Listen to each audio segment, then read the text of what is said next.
up to last year's One X and One X Plus, which were some of our favorite phones of the year. This year, HTC has taken its one brand strategy and simplified in the same fashion as the iPad or MacBook. While HTC hasn't confirmed that it will take this approach every single year, it appears that the company is poised to release a new one flagship phone with no difference in title outside of the year it was released. But more importantly than brand, how is the actual device itself? For starters, it's a marvelous handset to behold, with gorgeous industrial design that involves an intricate machining process beginning with a single solid piece of anodized aluminum, the grade of which is even higher than what you'll find on the iPhone 5. But there's so much more to the One than just its overall design. For instance, HTC also throws in a 4.7-inch 1080p display, a 1.7 GHz quad-core Snapdragon 600 processor, a 4-megapixel Image Chip 2 ultra-pixel camera on the back, and a 2.1 megapixel front-facing cam on the front, MHL, NFC, DLNA,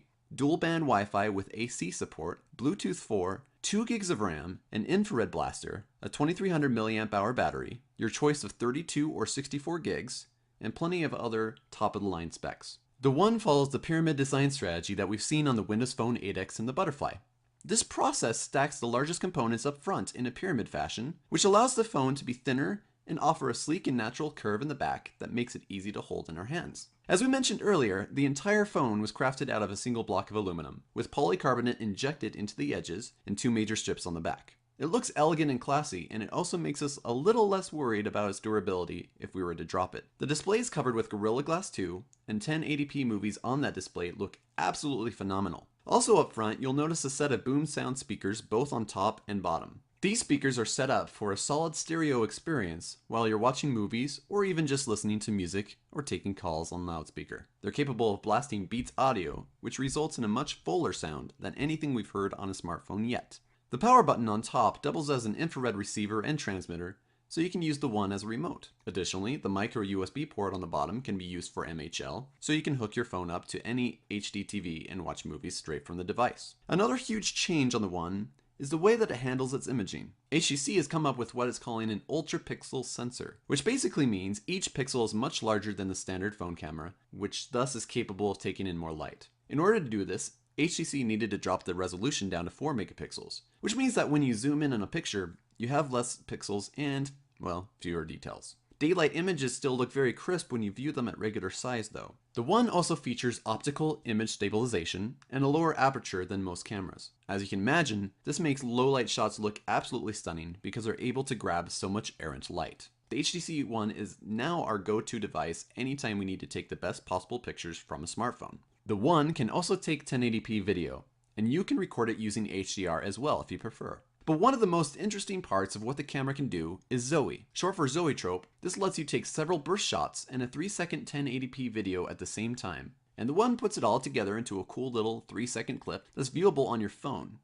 And it can be uploaded and shared with family and friends. Think of them as those moving pictures seen in Harry Potter. While it doesn't sound all that useful at first, we actually found some clever uses. For example, the phone can take all of your Zoes and still shots from a specific event or date.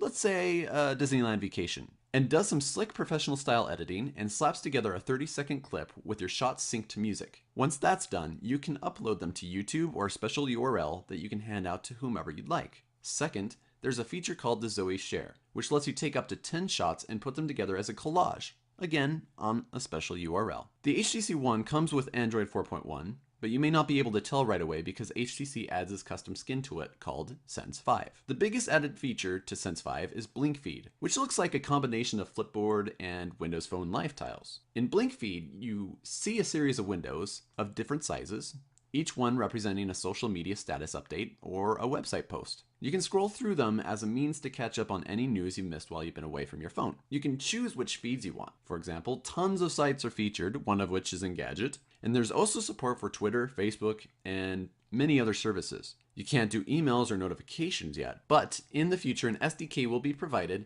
which will hopefully allow these activities and make it even more useful to power users. The sad news is, it can't be completely disabled, but at least you can change the default homepage so it doesn't pop up all the time. Sense 5 also features a modernized font and a sleek new look all the way around, including a new app tray with vertically scrollable grids, the ability to change grid size, and the option to place apps in folders. You'll also find a new kid mode that lets your kids use your phone without you worrying about important information getting deleted or moved around. Overall performance was great thanks to the quad-core Snapdragon 600 chipset. Everything looked incredibly smooth with no lags or stutters. Gaming was definitely an enjoyable experience as well, with graphic-intensive titles like Shadowgun, Riptide, and Real Racing 3 running with few, if any, frame skips. It almost feels as though we're playing on a console. Overall, the HTC One is one of the best phones we've reviewed to date. It's crafted exceptionally well, the display is beautiful to look at, the camera is much better than the megapixel count says, and it performs like a charm. We also like most of the firmware, though we're still not convinced that blink feed is worthwhile. This is Brad Mullen with Engadget, and if you're interested